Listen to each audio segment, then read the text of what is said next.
नमस्कार.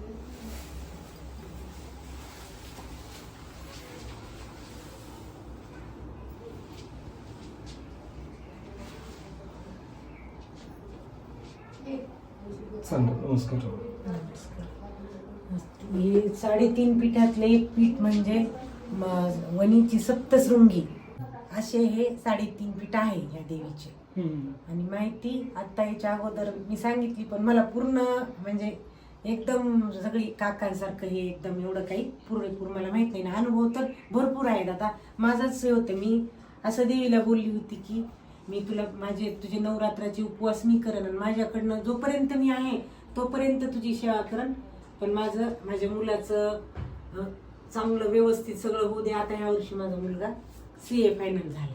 CA final झाला? अरे वा. फक्त तिच्या कृपेने बरं का. कारण माझे मिस्टर 25 वर्ष झाले एक्सपायर झालेले आणि माझ्या मुलांनी स्वतः जॉब करून त्याचं शिक्षण पूर्ण केलेले. मी माझ्या लहानपणी ज्यावेळेस यायचो ना, त्यावेळेला मला हेच विचारायचं होतं की हे मंदिर खूप जुनं आहे.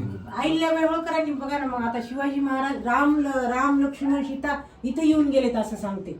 मग तेव्हापासूनच हे मंदिर आहे.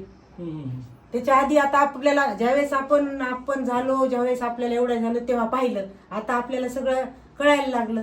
बरेच दिवस झाले ना. अहिल्याबाई होळकरांनी उद्धार केलेला आहे मंदिराचा.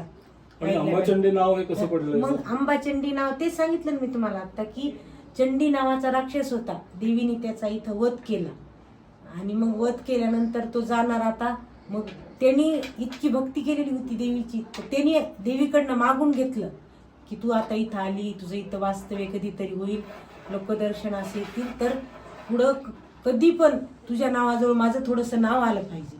मग देवीने अंबाचंडी नाव देवीचं ठेवलेलं आहे. अरे वा.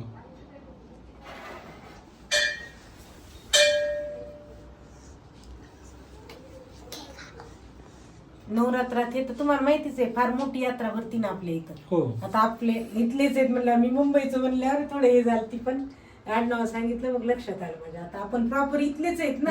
ग्रामदेवता दर्शन असे खूप लोकांना. पण आता आम्ही पुजारी समजा, आम्ही तिची सेवा करतो म्हणून आम्हाला तारते मागते, पण असं भरपूर होईल. आता हे अनुप मिश्रा हैदराबादवाले यांनी प्रत्येक वर्षी 1.25 लाखाची देणगी देतात देवीला. म्हणजे काहीतरी करतात अशी वस्तू. कारण त्यांच्या मिसेसला कॅन्सर होता, त्यांनी अमेरिकेला घेऊन गेले. डॉक्टरांनी सांगितलं होतं की हे ऑपरेशन सक्सेस होणार नाही, तरी पण बोलले की मी देवीला बोललो. तिथूनच बोलले मी देवीला बोललो म्हणले. आता ती देवी काय करायचं. आता त्यात स्वतः ते दोघं नवरा बायको देवीचं नाव पुरवायला येतात. असं चांदीचा टोप करतात कधी. आता ह्या वर्षी त्यांनी हे केलं, चांदीचा टोप कधी, गळ्यातलं कधी. आता हे रामचिद्रवार आपल्या इथले तुम्ही ओळखत असताना, ते त्यांच्या मुलांनी ते नथ आणि ते गळ्यातलं मंगळसूत्र ते दरवर्षी नवरात्रात 9 साड्या आणि 1 दागिना दरवर्षी करतात.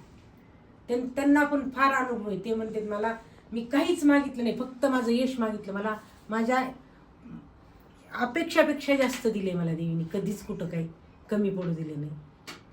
पण आणि आपली श्रद्धा तर आहेच तिच्यावर. आपण इथं आलो तर दर्शनाला आल्याशिवाय राहतो का? वर्षातून एकदा पण आलं तर येतोच की वहिनी दर्शनाला. आपण म्हणतात ना, कुलदेवता, ग्रामदेवता, वास्तुदेवता, या सगळ्या देवतांचं खूप महत्व असतं आपलं. बाकीचं तर काय आपल्याला काय, आता आपल्या नशिबाच्या गोष्टी असतात सगळ्या.